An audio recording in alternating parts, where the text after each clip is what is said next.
I'd like to welcome you to ROMER Talk series, and today we have a visitor from Istanbul.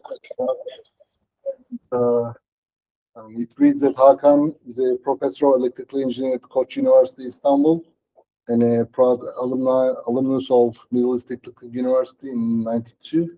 But most of all, he's a friend of mine. So, on the road for 3 years. And he's a thesis, so that's we go back really long, and it's a pleasure to have him here. Hakan has received his MS and PhD from Georgia Tech after playing a key role in developing retinal scanning display technology at Microvision in the US. He joined Koç University in 2001, where he established the Optical Microsystems lab. He's a leading figure in optical MEMS and display technologies, having authored over 200 publications and holding more than 60 issued and pending patents. His inventions have led to the creation of 5 spin-off companies. He's the recipient of several awards and prestigious grants, including the ERC Advanced Grant and EIC Transition Grant. He's an elected member of the Science Academy of Turkey and a fellow of Optical. Without further ado, I'd like to leave the stage. Hello. So, quite exciting and different for me. Back, okay. Some things don't change. So whenever I walk around the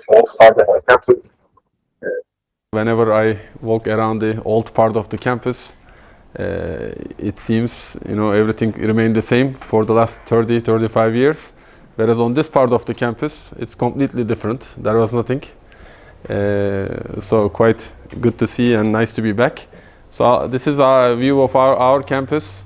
If you haven't been, I highly recommend you come and visit. It's also a nice campus. So if this works. Now this is me at ODTÜ. And you could see from the quality of pictures pretty old, and Errol would recognize all high school buddies, and my future wife is also in the picture. But we weren't dating back then when this picture was taken. So I visited 9. Yurt, my second dorm. We started in dorm number 3. In dorm number 9, it was a little bit later. So this is about 10 years ago with my son, and there was a nice, pleasant surprise. So they had a cabinet filled with cups and championships and so forth. So they still had my picture. Actually, I hope it still stays there. I don't know if it has changed over the years, but I was super happy to see my picture with our team. Back then it was a big thing, the competition between dormitories. Perhaps it still is. Football, basketball, volleyball, we had all of those at that time. Okay, so this is my short biography, as Errol mentioned, but as I was putting this together, so since I come from ODTÜ and I knew there would be students, I wanted to list what did I learn, critical knowledge from these places. So electronics engineering, obviously, and then the very strong theoretical foundation. One nice thing I had is after graduating from ODTÜ, I spent a year at Bilkent. So there it was my first introduction to optics. So I was working with Professor Haldun Özaktaş. It was his first year as a professor. It was great, actually. I learned a lot from him in such a short time, in 1 year. But when I went to Georgia Tech, there was a PhD qualifier exam. No, preliminary exam. What was it called? Preliminary exam. Qual. Yeah. So which you take typically after several semesters. And I asked, what kind of exam is this? And they said, it's theoretical questions about undergraduate curriculum. I said, okay, I should be able to do it. But I figured people study very hard for several semesters, typically, and fail. And I met a lot of students who were stressed because they weren't able to pass. But in my first week, without really studying much, just based on the theoretical knowledge gained from ODTÜ, I was able to pass that exam. So, so you could feel also proud about the kind of education that you are receiving in the undergraduate. But what I found out was practical experience was what we had missing. It was a bit too theoretical, but this is a long time ago. Things have changed. Now I see laboratories around here and in my other visits also, many laboratories, experimental work, hands-on work that people do, students participate, and things are much better over the years. So that's optical information processing. I did a minor in math and learned about image processing. So I did an internship. So internships I value a lot. So if you are a PhD student, for instance, I highly recommend you do an internship. It might be, if you become an academic in the future, maybe your only opportunity to spend time in industry or in a startup. So this was a startup company. And there was a great mentor. I worked with him 2 months. Initially, learned doing optical design using Zemax. So this is like, learning SolidWorks or, ANSYS. If you are doing mechanical design, it's a life skill that you can use over and over, and you don't know when you will need it. Even if I don't sit and doing design Zemax today, my students do, and engineers who work with me do. So I can still catch up with them and teach them a thing or two. So it's been extremely valuable. So and then at Microvision, it was an eye-opener. I didn't realize how transformative it would be for me to work for a startup company. And so I learned about micro-optics, MEMS. Later on maybe I could be considered an expert in MEMS, but believe me, during my PhD I never heard the acronym MEMS, micro electromechanical systems. So I only heard about it after finishing PhD. So whatever you are doing, things change over the years. Don't worry, you could also master some new subject domain even after you finish your PhD. So, but system engineering was important, and it was the first time I actually met people who had patents. So I was in meetings where people were discussing patents. That was quite exciting for me. And then after joining Koç, these are, teaching, supervision, publishing, writing grants, and entrepreneurship lately in the past 10 years. And this is, some of the numerical outcomes of what we have been doing in my lab. And Yusuf is a former alumni, so he was in our lab for some time, 10 years ago, 12 years ago maybe. And yes, now he's becoming professor here. So, okay, so in this talk, I'm going to be talking about novel displays and novel biomedical devices. And I will make some reference to what we did to commercialize these technologies during my talk. And if time permits, I will talk about disciplined entrepreneurship framework that I'm teaching a new class on tech entrepreneurship at Koç. It is the first time for me to teach that. Actually, I have practiced it. Now I found, I should also start teaching it. Okay, so this is 1990s PC era. And this is since 2010, smartphone era. I mean, this is not the date when it was invented, but became mainstream, right? So what is the future? So you all feel sorry for the sky a little bit, right? For bending over, trying to read from a small screen, and we are all in this pose a lot for several hours sometimes. And then 2030 plus, since I'm in the robotics lab, I have to mention robotics. Otherwise, this is not a robotics talk. But yes, I strongly believe AI, glass, smart glasses, and what is called physical AI or robotics is, it's also all of these technologies actually are very old, at least 50 years old. Yeah? AI, as you know, it had several waves, and eventually it came to stay, and it is the biggest thunderstorm it has been in terms of technological transformation. And smart glasses, I will show, it's also pretty old, and likewise robotics also, very old field, but now it's the best time to be in the robotics field. So, wearable displays as new human-computer interface. And can AR glasses replace smartphones? That was the question, big question 15 years ago. There was a huge hype. But if you're thinking maybe AR, VR came to our lives only 15 years ago, that would be wrong. So this is actually quite surprising. In 1968, they built the first augmented reality helmet. Imagine what technology was available in 1968. So this is the date when they were trying to go to the moon. Yes, the year after, the Americans. But this also was done in the US Army, I think. But he managed. Pretty much at the same ages nowadays, right? We're still trying to go to the moon Yes, yes, again, exactly. After 50, 60 years, things come back and it becomes challenging again. So people retired, it's amazing. You know, people retired and everybody forgot how to go to the moon. So now they are relearning. And they managed to do it, you know, with 100 times less or maybe 1,000 times less capacity, hardware, etc. So this is me back in 2002. You know, this is also, I'm getting old. Almost 25 years ago, I was wearing, we had a wearable display as a product in my startup company that I worked for at that time. It was the first laser-based wearable display technology, but it also had a big, this size belt-worn computer to do very simple tasks.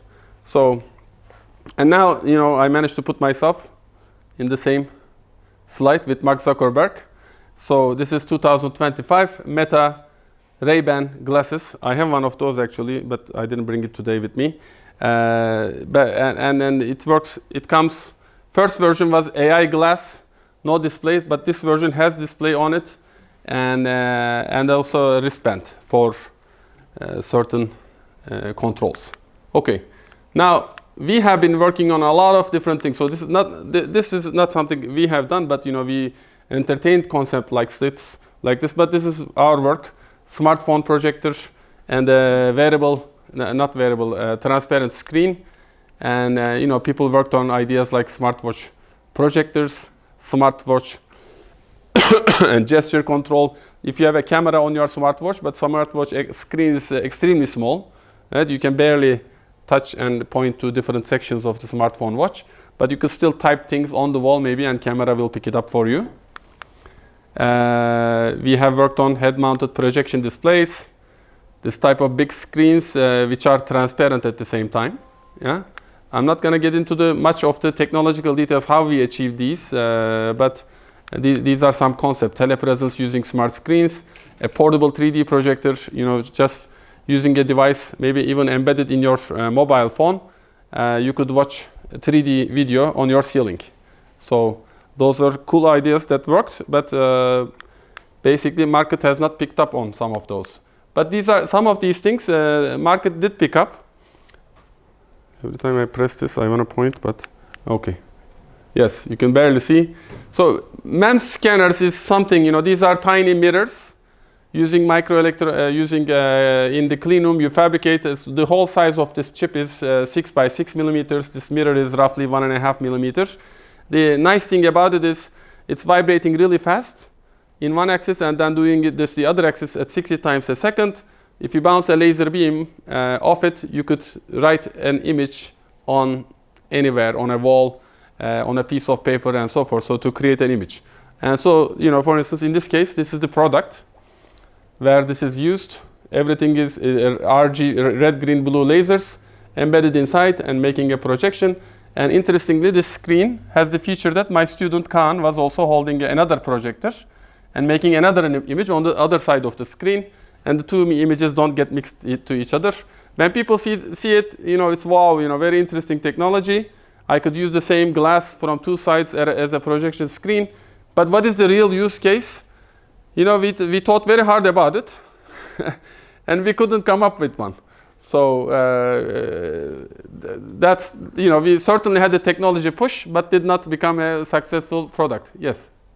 How did you manage to create two different images on two different sides of the glass? Yeah, that's the little magic. We have little micro lenses embedded inside, but imagine, you know, you got this array of micro lenses, tiny convex micro lenses on one side. From the other side, they look, one side is concave, other side look convex.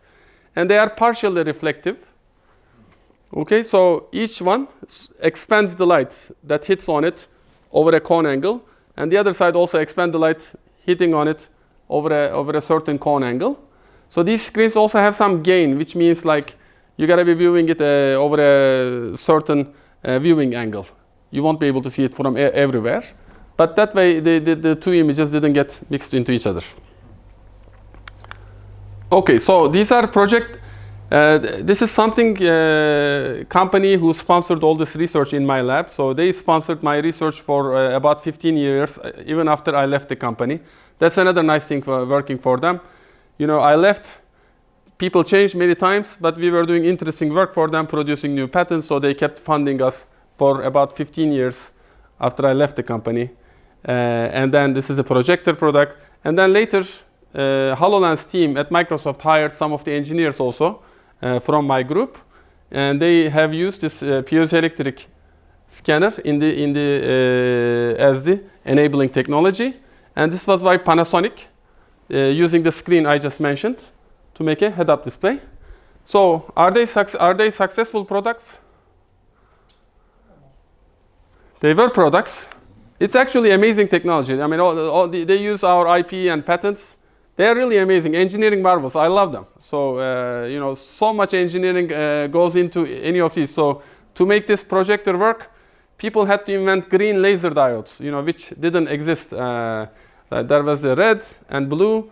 Blue also didn't exist for a while, and you know, once blue was invented, it became received the Nobel Prize. But green was not direct green; it was infrared, frequency doubled one. So they had to invent a new tiny green lasers. Basically, the idea was this product is going to be so successful in these laser projectors. But obviously, they used the blue and green lasers in other places later on as well. But this was the main driver, you know, the pico projectors. But didn't become so not very successful in the market. I mean, this whole MEMS scanner is essentially it's a tech push. You know, it's a solution looking for a problem.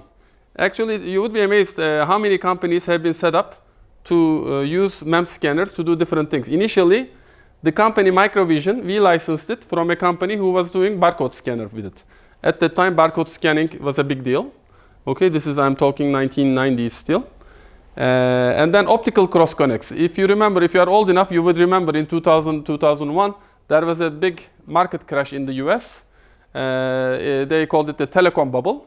And that telecom bubble at that time was caused by these companies doing optical switching. Instead of electrical switching, using OXCs, optical cross connects. And then all these companies were actually using MEMS scanners, arrays of MEMS scanners. And then on the wearables, pico projectors, head-up displays. Nowadays, they are doing LiDAR using MEMS scanners. And it is semi-successful in each of these, but did not really become the dominant technology in any of these so far. So this is another spin-off from our lab. They identified a target entry market, which was repair and maintenance, focused on customer benefits, not product features. So this is an important bullet point here. Basically, we are technologists, we all love what we do, and immediately jump into designing products, perhaps, focus on the features. But the teaching is, don't focus on the product features, focus on customer. What is the benefit to the customer? Okay? And then, at much later stages, start designing the product. And I think this is what we did in this one. We focused on customer benefits, defined an MVP, which is minimum viable product. And you know, the company is still in business. I sold this company a while back, but it's using simple optics, no waveguides. It's only one eye system, but you know, they are in business selling this as a product in Turkey and abroad. Okay, so next story. In 2012, this is the time before Google Glass even came out, and I was dreaming about building holographic glasses. So I was a bit tired of working in MEMS, laser scanners and so forth. So I wanted to do something different, so I got interested in holographic displays, which is very different technology-wise. But still, it's a display. So I received the ERC Advanced Grant. It's quite prestigious and a lot of money, 2.5 million euros. So you could do pretty much anything you want, within some bounds, of course, but a lot of flexibility in these kinds of grants. Basically, one thing I did well was, you know, since I had this patent mindset, as soon as I submitted the proposal, I started working on patents. So, in fact, there was nobody who could actually write the patents, all the ideas I had in mind that I could find in Turkey. So I hired a US attorney. I don't know if you were in the lab at that time. I was there. And one of the co-investors. Yes, you are co-inventor. And then I don't know if anyone else has done it. I've never heard of it, but I flew the guy from America to our lab, and he stayed 1 week. and we worked, I don't know, 60 hours during that week and wrote all those patents. I thought it would be inefficient to do it, and there was no Zoom, Google Meet at that time. Communication was harder. So I brought the US attorney in, wrote all the patents, which became extremely valuable later on. So, and then these 5 patents became 10 patents actually. We split them down the road later on. But main problem was 3D displays cause viewing discomfort. And our solution was, wearable holographic displays. So that's the main problem we are solving. Holography works with, light modulation with phase. Yes? How did you write the patents without doing the technology? So you don't have to build anything to write patents, basically. You have to dream about it, and there are actually companies who are just dreamers. Their only business is writing patents and to keep others out. That sounds. I cannot find a nice way to say it, but yes.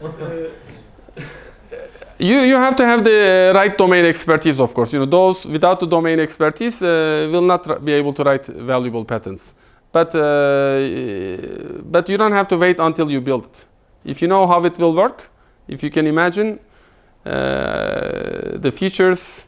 I mean, the patent is about what you write in the claim. A certain way to do it. You don't have to build it. It doesn't have to work. Yeah, continue on that topic. I'm sorry about it. No worries. But I'm curious.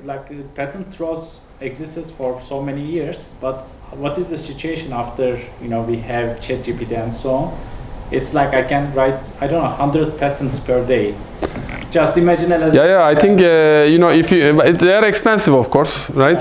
So you don't want to waste your money, but there are people, yes, with the resources, it became easier to write many patents. It keeps the offices busier than before. It already takes several years to get a grant. I mean, same thing they say in social sciences. Writing paper became so easy. You got a few ideas, but you can elaborate it into several pages, something that took several days. Now you could do it within minutes perhaps, right? So then the editors are overwhelmed with papers they have to review. But anyway, so that's patents are fun. I spend a lot of time with patents in the last 20 years. But this is computer-generated holography. It's a phase modulator, so you don't need lenses. That's the key thing. I wanted to write the AR/VR wave, okay? So, because when I submitted my ERC Advanced Grant proposal, first year I didn't get it. The feedback was, during their evaluation, Google Glass came out in 2012. And they said, oh, there are all these companies interested in similar kinds of technologies. How are you going to compete with them? And then I had too many ideas in the first proposal. It was like 5-6 different work packages. I deleted half of it, so submitted only half, and basically focused a little bit more. And second time I got it. So I had to say that yes, this type of thing requires academic research. What we are doing is very different and so forth. But anyway, so I got the funding, and with that I thought there's so many companies getting funded in Silicon Valley in this area doing augmented reality, virtual reality. So I should start a company. And up until then, Yusuf would know, I was trying to encourage my students also start companies, work with them and so forth. But they were all looking at their professors as examples. What did they do? They went to US perhaps spent some time there, stay in the academia and so forth. So the startup was not a part of the culture. Okay, but then I started. So this is our solution. So I started in Turkey, find co-founders, moved to Silicon Valley, and this is one of the happy days when we received the first round of $7 million investment, and we didn't have any seed investment. Directly, we got the $7 million investment, and my high school friends from high school actually, Göksen also in the same class. And he was in the next door, right, in the dorm. So we know each other for a very long time. Orkun also from İzmir Fen Lisesi. And then, I want to point this out. Nelson Mandela saying, I never lose, I either win or learn. So you guys build things here, right? So basically, when you build something, what is the learning? Don't be afraid to fail. I would say build lots of prototypes, because there is no failure. You always learn something. Obviously, you don't want to make the same mistake twice. You have to keep building on it, but I'm sure you guys are also working on different versions of the code all the time, different physical builds. There are maker lab spaces available and so forth. So, but we were building a lot of things actually, prototypes, to see what works and what doesn't. So, working on this, we built the world's first holographic full-color head-worn display at CES in 2019. We were demonstrating this true 3D holographic display with real-time computation. Many people were excited, so every company wanted to meet us. Apple, Samsung, Microsoft, Google. We were having all these high-level meetings. We were super thrilled, but at the same time, the hype is not the same. There were not new investments, and some companies which raised $50 million, $100 million were started. They scaled up too fast for having a real market. And they were not able to raise next rounds of fundings for themselves. So that worried us. And then we had actually BMW approached us and asked us whether we could do a head-up display using our technology. So they were following holographic technology and wanted to see. So, okay, I had some experience doing optical design. I mentioned that I learned and I worked on head-up displays a little bit, so I knew something about it. But then we pivoted we dropped the eyeglass idea. We thought it's going to take maybe $1 billion, many more years. And still, after several years, again, Microsoft spent billions of dollars. Meta still spending roughly $1 billion a month on what they praise that metaverse and on these types of technology. So a huge amount of money. And still, it's not a huge market success. People are at a reasonable rate adopting what is called AI glasses, but not with the display. The one with the camera and the speakers only, and the AI capability. Anyway, so this is our pivot. So if we didn't pivot, I guess we would at that time. So this is basically how a head-up display works. You show a virtual screen, and these are how am I doing with time?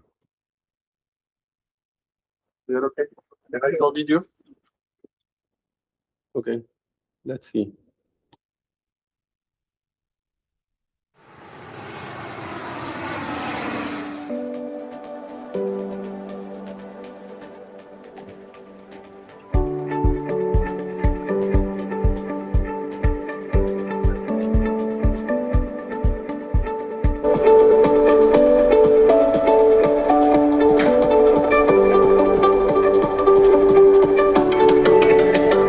So this is we were exhibiting in a mock-up car at the Consumer Electronics Show in 2022, and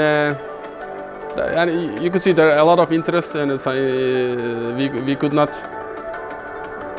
we were overwhelmed with interest, and many car companies were interested in doing proof of concept projects.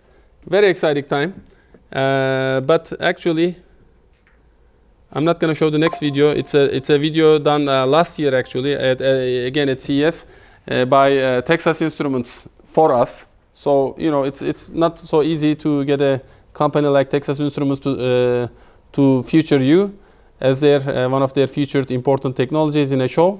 You can close it. No problem. It won't stop. This one? No, it's not a problem. You can close it. Öyle mi? Safe. Yes. All right. So, okay, now I close this place and talk about biomedical devices. So, we had these kinds of technologies, but I was asking for myself, since Koç University has a medical school, it's a great opportunity. It's easy to meet with doctors, and sometimes they come with their problems. And in fact, Afsun Şahin is a professor of ophthalmology. So he came to my lab and just to understand, what we are doing. He spent some time in my lab, and he's very interested in new technologies. And he invited me back, and I even entered a cataract surgery with him. As he was performing surgery, I was an observer. And the ophthalmology clinic is actually an exceptional place for an optics person. So They got all these fantastic devices that you could go and observe. So thinking about this, what else can we do using holographic displays? He brought this patient of him to our lab one day.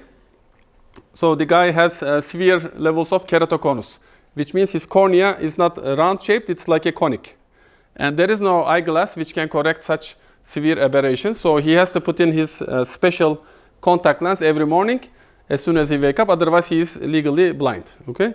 So, but we got him to try in our lab the holographic display technology. It has essentially this pinhole effect that I could send the light beam, all the information from a tiny hole in his cornea, and he was able to see for the first time in his life, perhaps, without his contact lenses. That was quite a thrilling moment for us. Yes. When you're utilizing the pinhole effect, are you just sending the visuals in the optical nerves directly behind the pinhole? Because I mean, no, it's still a full image on the retina. Yeah, it's very similar to what you are doing. But you know, when you do this, you don't get enough light. Yeah. Yeah. What I'm curious about is after you get the image through the pinhole and it doesn't get scattered by the misshaped cornea, does it expand in the eye and cover the entire? Yes, it does. It does. So you design the optics such that you still form an image on the retina, but on the cornea, it is you condition the exit pupil of the system so that the exit pupil is like this. Okay. A small exit pupil is formed, but still a large image on the retina can be formed. But keratoconus was a small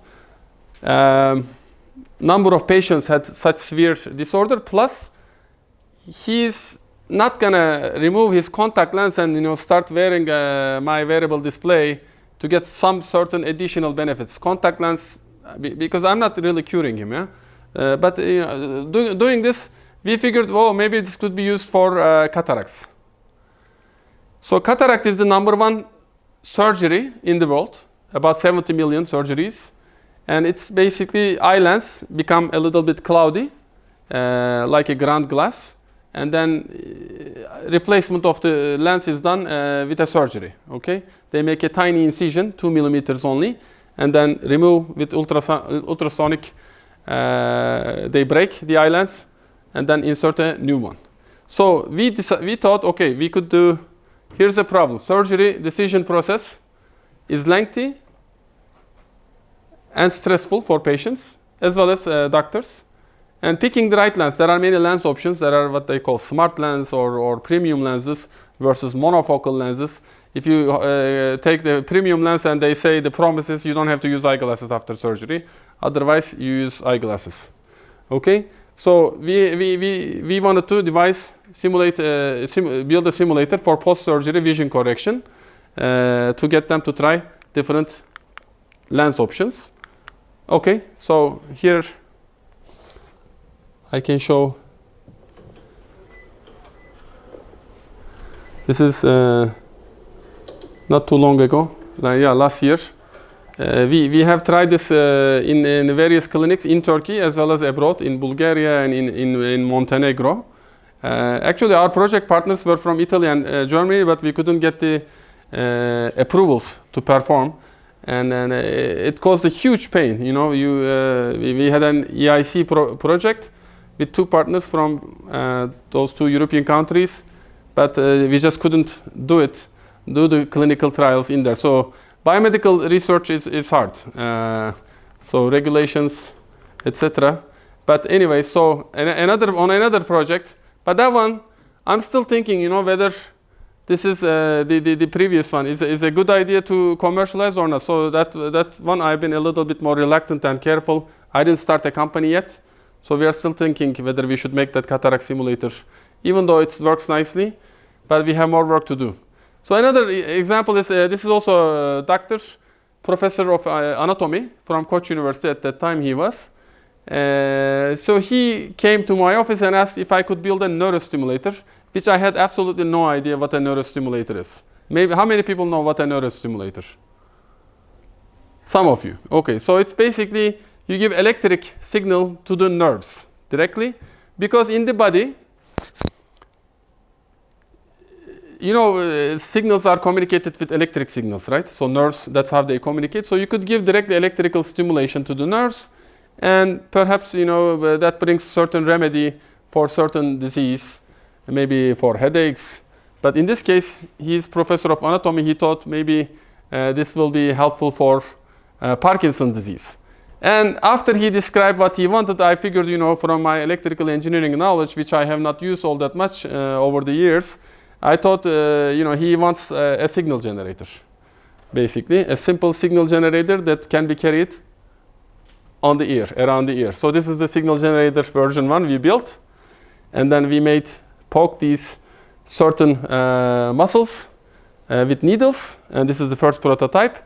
And then and the first prototype actually miraculously worked really well on a patient, and then a patient had with severe tremors, and then he was not able to walk for quite some time.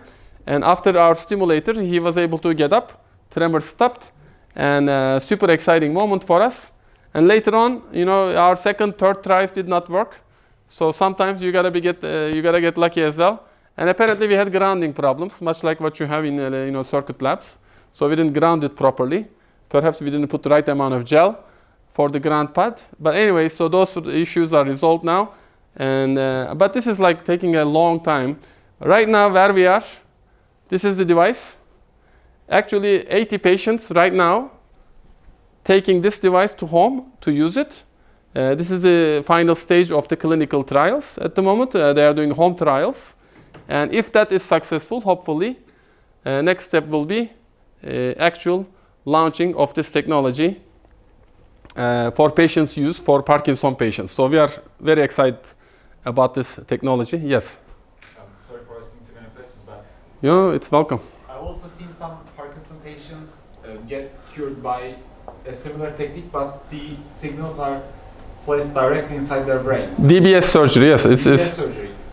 Are those DBS surgeries linked to your research, or is yours just a less invasive alternative? Honestly, we don't know exactly how this works. I give an electric signal from here, so how come it is eliminating the symptoms for Parkinson? In DBS, the DBS is more direct. They actually insert a needle with tiny electrodes on the brain of the patient to the epicenter of the motor cortex, where these symptoms are seen. And then they give these and they do a calibration. They have a lot of electrodes, but they try which one is more effective. And then and DBS is effective instantaneously. Like it stops the tremors right away, and then when you turn it off, tremors start again. Whereas with our device, it is similar to drugs, maybe faster than drugs, but slower than DBS. It takes a minute, maybe, for it to be effective. And then after you stop the stimulation, its effect lasts for several hours. It doesn't immediately stop. So it's something, but you don't have to go through brain surgery. Of course, people prefer to use something like this if it's an option. Yeah, much less invasive. So we think it's going to be complementing the drug use, but that's to be seen still during clinical trials. Does Parkinson patients ever get, I forgot the word, sorry. Electric shock? Yok, dayanıklılık geliştiriyorlar mı? Do they develop a resistance to this? I mean, those are the kinds of things you would like to see in the long-term use, and we don't have that data. So, but if we prove it's harmless, it's actually helping and so forth, it will be approved for use with patients, and then they have to use it for a long time. But from drugs we know, actually they get less and less effective, they keep increasing the dosage. In this one, I mean, maybe your muscles will get more numb over the time, and your skin will get thicker. I don't know. So we don't know what we don't know. That's to be seen.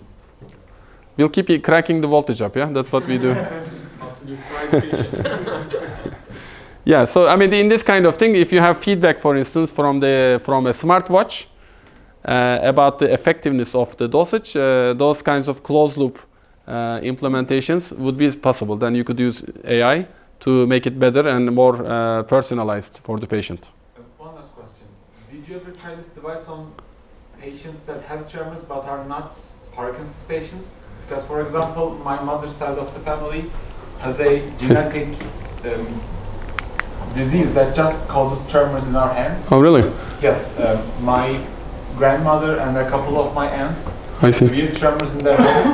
Like when they cannot keep themselves, it's not Parkinson's. They've been. As far as I know, we have not tried. I could ask Professor Özgür Çakmak. Let me know. Send me an email. I'll ask him. I myself could be a potential user of this device. I see. I don't know. If Yeah, hope not. testing me. but I'm just waiting to Depends on where it originates in the brain. Yeah, this is roughly where Parkinson epicenter is. But anatomist would probably know. Yes, I will be happy to help. Yes, send me email. So another one. So smartwatches, I claim, they don't claim it, reached a plateau in health monitoring. 10 years ago, when they were barely measuring heart rate, and but now they could measure a lot of things, but they will never be as good as going to the hospital and getting your blood drawn and having a blood test, right? It's non-invasive. So what is the next big thing? Do you know? What's the next big thing? Well, like how could you increase the capabilities of a smartphone? What else could be measured? Ring. Huh? Ring? But does it measure something different compared to smartwatch? What I meant was maybe adding a ring to work together, but not as additional capability. But still, you are using optical techniques from over the skin, and it's not penetrating. Area Huh? could be beneficial. More surface area, yes, absolutely.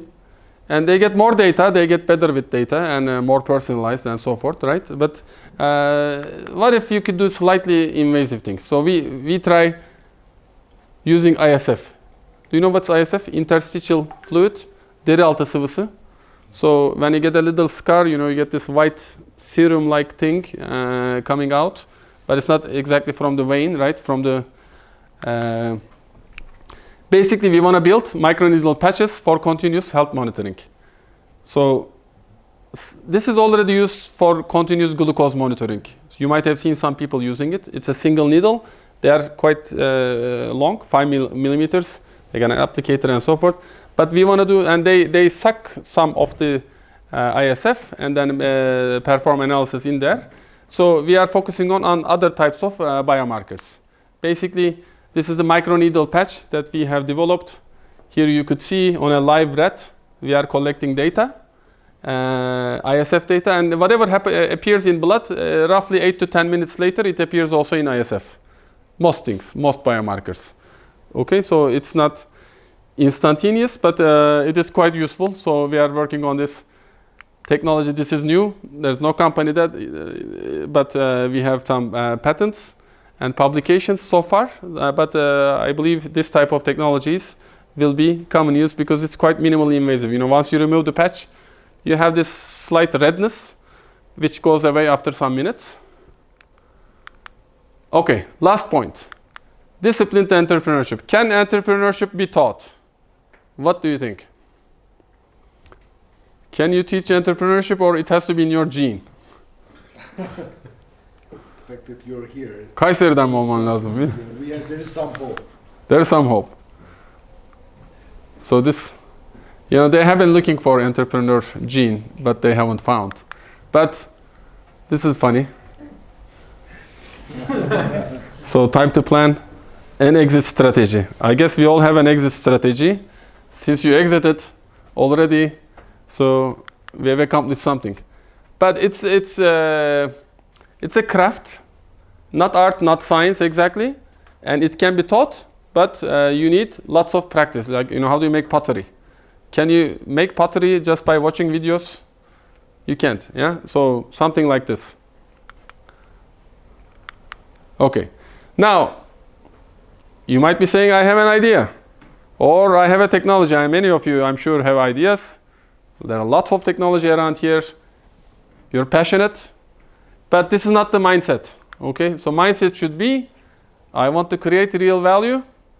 I want to create impact, and I'm obsessed with the mission. So idea and technology is not good enough. So you need this type of shift in the mindset if you want to get something commercialized. Okay, so why am I saying this? So because I'm excited about this teaching entrepreneurship because I teach this semester a tech entrepreneurship class for the first time. And we are using MIT's disciplined entrepreneurship framework. And this is the book by Bill. And he's got this 24 steps. But steps are important. First, you do a lot of work on who is your customer. Then how does your customer acquire your product? Then how do you design and build your product? Oh, okay, sorry. So this is the next step. What can you do for your customer? So how does your customer acquire product? How do you make money off your product? And you haven't designed anything yet, okay? You do all this, spend a lot of time, and then, yes, how do you design and build your product? And hopefully you get to the point after the first few customers scaling up. But don't design until you are ready. Okay, so this is, we have a partnership with MIT. We sent some students actually to MIT bootcamp, and we are using all their teaching materials. Nice thing is the entire book, they made it a AI tool. Like everything else, it's fantastic. Every chapter of the book, every step is an AI tool. You type your idea simply here. I want to build whatever. Hit market segmentation. It gives you a lot of information that you would need perhaps a month to acquire, okay? So very easy. So everybody in the campus have access. Actually, this has been great. And this is, I assigned technology projects. So these are actually professors. I required them to be mentors, and I asked each professor to send a student, MS PhD student, to the class, not audit. They have to take it for credit, and they are the tech leads, and then there are 3 additional students in each project from management or other engineering disciplines who are actually helping with the projects. But anyway, so we are trying to work on things, patents that are either people have not commercialized yet. So they are thinking about it, but they haven't done anything. So these are ideas. Anyway, so I'm going to not talk about these much, but these are all the programs we are running on entrepreneurship. There's hackathons with Harvard. There's a Columbia bootcamp. We will be sending some students in June. And there are some competitions in the campus. I'm sure there are activities around here as well. There are so many companies at ODTÜ also. So, but I will be meeting with the president also. Maybe I'll learn more about these initiatives at ODTÜ. All right, I'm almost done. This is it. Basically, one message is building prototypes is important. Seeing is in believing. So just simulations don't do it for me. I want to see it built and working. And another important quote is success is 10% inspiration and 90% perspiration. Sometimes we think our ideas are too valuable, but they are not really. And it's never the first idea that people actually end up commercializing or seeing it successful. It's a long journey, often takes 10 plus years, especially in deep technologies like what you have been doing. And my piece of advice would be look for problems, listen to customers, focus on creating value and impact, focus on benefits, not features of products, and don't fall in love with your idea or product. And you gotta know when to pivot, when to say goodbye. All right, so I want to thank all the people, former alumni, students, funding agencies. This is fun with lab members. Yusuf, are you in here? Some? Yes, maybe. Yeah, you are sitting with the kid. Yeah. So he was visiting. That was my desk. Yes, he came back to his old desk. All right. Actually, for those who are interested in graduate programs, this is some commercial about Koç University graduate programs. We have something going on in Vekam. In Ulus, there is a research center. So I'll be giving another kind of talk tomorrow. Thank you for your attention.